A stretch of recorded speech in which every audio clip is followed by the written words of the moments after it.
In this first of 3 videos in the publication process, I want to focus on non-academic and academic publishing. And I do want to say a little bit about non-academic publishing just to give you a holistic overview of the publication process around science and scientific writing, because it might be relevant to you. Now, Professor Pierce will talk a lot about writing for the public in the 4th course in the Science Communication program, which you will be taking for those of you who are in the certificate program. You'll be taking in the second half of the spring semester. I do want to foreshadow some of those as part of this conversation in the publication process. So non-academic publishing, there's journalistic publications, and they're a great way to practice writing about your field for a wider public. And some of the common genres there are letters to the editor of a newspaper or magazine, op-eds, those are opinion pieces, right? So OP stands for opinion.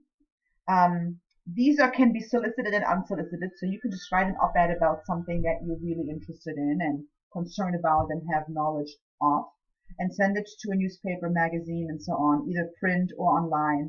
And they might publish it, they might not. Sometimes they might actually approach you to write an op-ed on a certain piece because you're deemed an expert or a relevant player in this particular area. And then there's, of course, blogs, and blogs can be blogs affiliated with journals, magazines, or organizations as well. So possible venues are New York Times, Baltimore Sun, as some traditional print newspapers, online sites like BuzzFeed Salon, as well as online sites more specific to certain topics, blogs I mentioned earlier again, and social media in general, right? So participating in conversations on Twitter or Facebook, especially Twitter, with certain groups, individuals, or organizations can be another way to kind of get your foot into non-academic publishing or non-academic communication, really, in the broader sense. So let me talk about blogs, because I think blogs are a great way to get into a regular writing habit. And I say this because I myself am a blog writer at times. I haven't done this in the past year and a half because I was pregnant and had a baby, so that were some obstacles that I was facing. Wonderful obstacles, of course, but obstacles to my regular blog writing. I will link to my blog in the recommended course material, just for you to take a look at if you like. I use a site called Weebly, and actually pay an annual fee to be able to use some of their templates. It makes it a little easier because I'm not a great HTML coder. I know some basics, but it's not my forte. There's Squarespace, there is WordPress that you can either use. They're free programs, which usually means you have some ads on your site, or you have a pay program, which means usually no ads. But again, blogs are a great way to get into a regular writing habit. Either you own or you contribute to somebody else as a guest blogger, right? And this could be a student organization, community group, and also check out your departments, your institutions, your school's blogs. Because the School of Pharmacy has a very active blog. I think I met one of their main communications people who's in charge of the blog, and she's always looking for guest participants. So check those out as avenues for non-academic publishing. And again, the more writing you do, the better you will get at writing, which you've had plenty of opportunities so far this semester, so that shouldn't be a problem for you anymore. But again, keeping that up is a really good idea, and blogs can be a great avenue for that.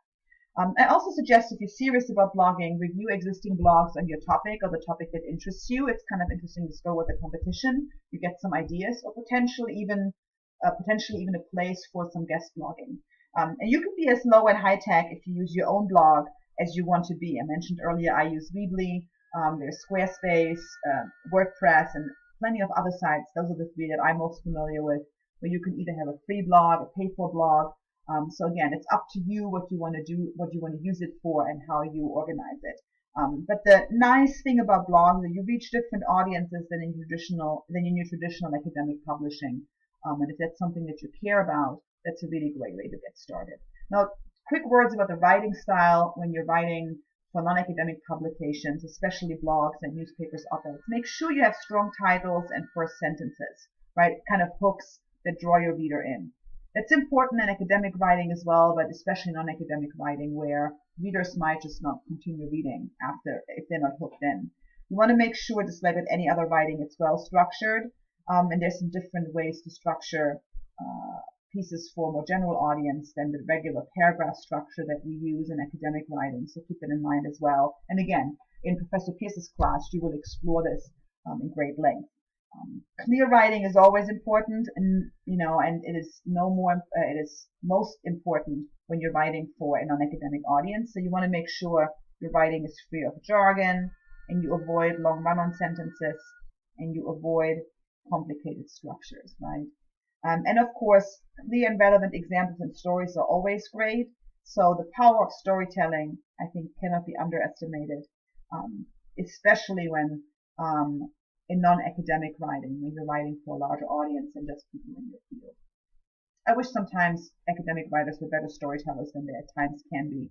So we have some work to do there. So leaving non-academic publishing, let's focus on academic publishing for the rest of this video. Briefly want to talk about books. This class, of course, doesn't focus really on books, but I do want to mention it again as part of the holistic conversation around the publishing process. So there's two different ways to look at book manuscripts. There are solicited manuscripts and unsolicited. And some publishers actually will tell you they only send your manuscript in if you have been asked to send it in, because they don't want anything that's unsolicited. But some publishers are okay with that. So usually when you're interested in writing a book, you would develop a book proposal, and that usually would include a sample chapter. That's a pretty standard way to start publishing books. There are some differences depending on if you're asked to write a book, they might want to see something different, but this is a very common way that books are being published. You write a proposal, several length proposal. Some publishers will give you some clear guidance on that, where you describe what the book will be about, and then a sample chapter. This is often after you publish your dissertation, if you write your dissertation as a manuscript or as a monograph, right? So monograph is another term for book publishing. Be careful in selecting the publisher. So who your publisher is will really determine who will read your work. So if you need your work to be published as a book in an academic setting, you probably want to look at a university press rather than a trade academic press, or a press that doesn't have any connections with academia. There is also the option to self-publish, right? And that's becoming more and more of an option, especially if you only want to publish online. The book by the Finnish author whose name I don't remember right now is a self-published book for Amazon. So the book publishing scene has been really changing, and it is still changing, partially because of our digital revolution, so to speak, because of so much work being accessed online. I haven't read a book, printed book in a long time, or let's say this way, I've listened more to books and read them on my Kindle more than I've actually read a book for print. So again, landscape's changing. But if you're serious about books, I suggest you network with editors of whatever press you're interested in publishing with. And one way to do that in an academic setting is, of course, at conferences, and just sort of scope out, like, hey, what are you guys interested in? What are you looking for, right? So if that's something, an avenue you want to pursue, networking with editors is a really, really great approach. Book reviews, you guys have become experts in this already, since Module 6 was completely dedicated to book reviews. You've written one yourself, you've reviewed some other book reviews. So again, book reviews are really great ways to get used to writing in your field. So consider them as a avenue for publication. It is highly ranked, of course, as journal articles, especially empirical research articles, but there's still a way to keep writing, and particularly for those of you who might not pursue the traditional empirical writing, but are interested in maybe supporting empirical writers, or work in a field that is not driven as much by lab and bench research as maybe other places are. Okay, of course, they're lower stakes publications. They also serve the great purpose. You get to know editors of journals, and so that's another avenue to kind of network really well by writing regular book reviews. So let's talk about journal publishing, right? That's really the core, and the rest of this presentation and the rest of the other two video lectures in this module are really dedicated to that. So when you select your journal for publication, right, so you're writing your article, be it based on bench, lab research, or a survey, or whatever it is, or it's a report, whatever you're publishing, and you want to select the journal for it, you probably should consider the ranking of the journal. Now that might not determine your selection, but it is something that you want to think about, particularly in academic context, right? And that's what we're talking about here. The ranking of journals can be determined by what we call, Sorry, the word wrong, by impact factors. And I'll talk about the impact factor a little bit later on, I think, in this presentation. But ranking of journals, impact factor is just one way to measure it. You basically want to make sure that particularly if you are required to publish as part of your professional advancement procedures, being tenure track as an instructor, or even within your organization, whatever your title, whatever your position might be, if that's the case, the ranking of journals can determine if that publication will count for professional advancement. When you select the journal, make sure you read the journal's guidelines carefully. I'll show you a slide later on, one of the reasons why sometimes articles are rejected, and often it's because the manuscript submitted wasn't a good fit with the journal. So in that case, sometimes the authors did not read the journal's guidelines carefully. So if the journal guideline is we only want empirical work with a sample size of patients, let's say it's in a medical context, with at least 500 people, and you send in a wonderful study with great results of 300, your sample was 300, you're not going to get published. So don't even waste your time, and don't waste the editor's time either. I find looking for special volumes of particular journals that fit with your topic is a really great way to increase your likelihood of getting published in a journal, because if they're looking for something that fits a particular special volume, you're going to get, again, likelihood increases that you get published, plus you're going to get published much more quickly. And otherwise, if you're accepted for publication, it might take a while before your article fits into or goes into one of the journal's issues. So when you're drafting a journal article, I always recommend to think at least about 2 to 3 journals. About 3 is always a good number where your work could appear. It does not mean you're going to submit it to all 3 at the same time. That's actually a big no-no, and I'll talk about this a little later. But you want to have them in mind. So once you do that, you probably will have to start tailoring your articles to the particular journal you're submitting. So let's say you submit your journal manuscript to the first journal on your list, and you don't get published there. Then you'll submit it to the second journal. And at that moment, you probably have to change some things around a little bit in your intro discussion section, maybe even which results you highlight. So there will be some revision work that you in most cases are required to do. So keep that in mind. When we talk about journal publishing, we have to talk about open access, right? Because open access is a hotly debated topic, and I'll include some links to open debates and open access in the suggested course material as well. So you can take a peek at those when you like. But the difference between open access and non-open access is that if you publish as an author a journal in an article in an open access journal, you are being charged, or somebody is being charged, what they call an article processing fee, or the APC. Now you either have to pay it individually as the author or the authors, or your institution might actually pay for it. And I know some PIs, when they write their grants, they actually write in a budget line for article processing fees because they want their work to be published in an open access journal. And I'll talk in a minute about why that might be the case, because you're like, well, if that's the case, just publish in a non-open access journal, don't pay for anything. But there are reasons why you want to get published in open access. So hold on one second, I'll hold that thought and I'll get to that in a second. The other more traditional version is when we publish, as authors, we submit our journals, we don't pay anything.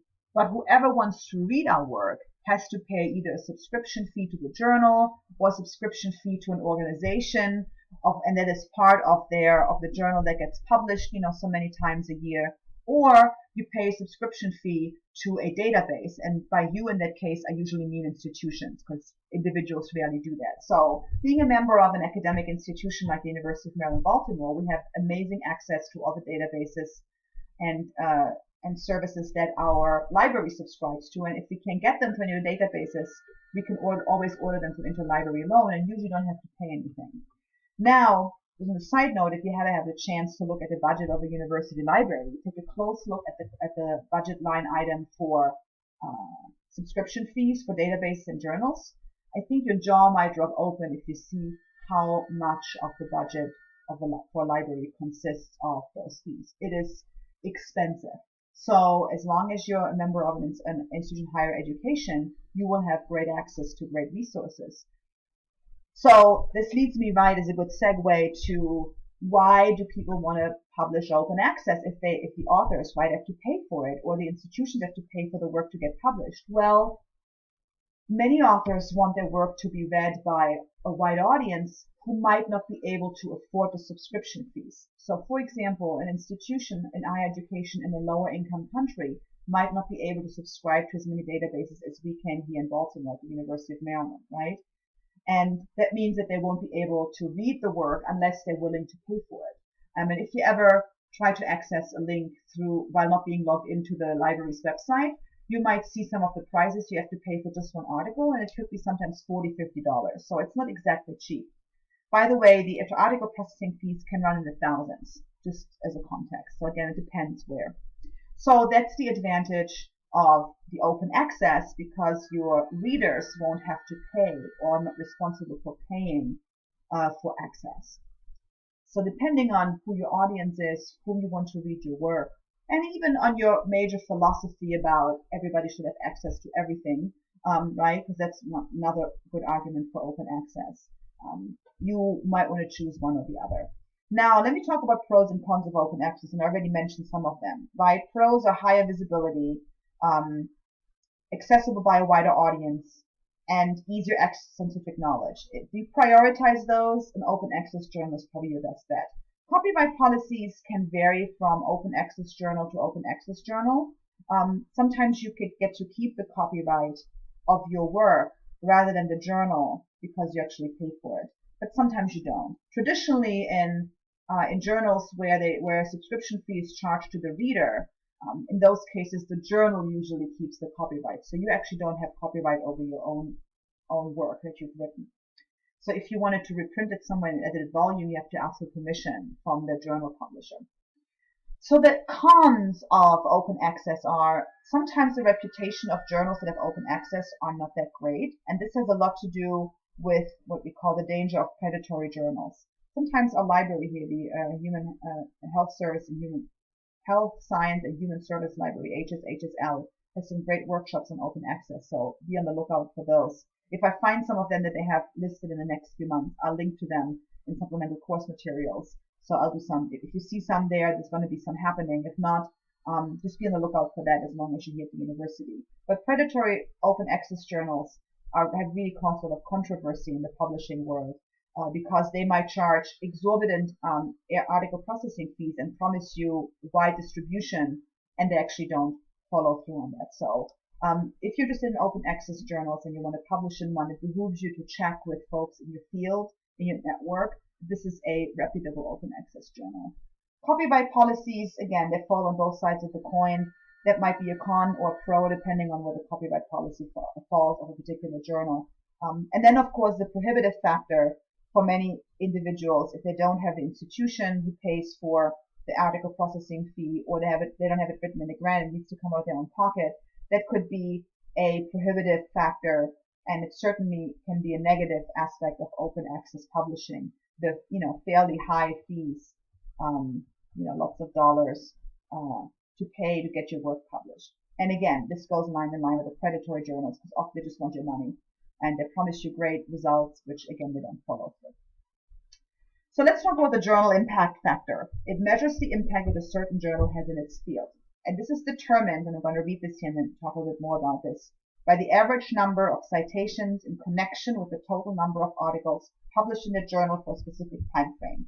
This means the higher the impact factor, the more articles have been cited, published in a particular journal on a regular basis. So for example, Nature has a really high impact factor because many of the articles in Nature get cited by a lot of people, not just one or two articles, but many of them, right? You might have, for example, a journal that doesn't have as high of an impact factor, it might be a little, sort of the medium range, but it's still a really good journal, right? So thumbs up or pluses. I can't draw thumbs up, so live with my pluses here. So it's still a good journal, but maybe only every other or third article gets read widely and cited widely.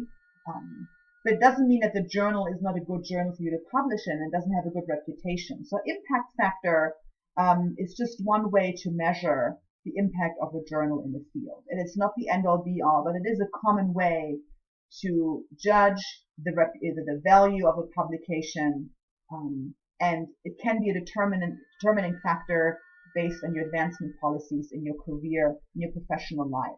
You might have to publish in impact factor journals above a certain level, or around that. Other ways to measure impact are, I'm going to list here. There is site score, and this is developed in 2000, started being developed in 2016 by Elsevier, very well-known publisher, particularly all over academic disciplines.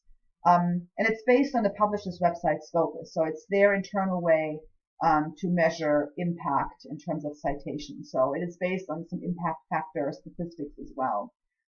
Of course, the general reputation of a journal, I mentioned this earlier, is not always determined by the impact factor, but can be because it's been a reputable journal for a long time, for whatever reason. It might be a journal published by a reputable organization.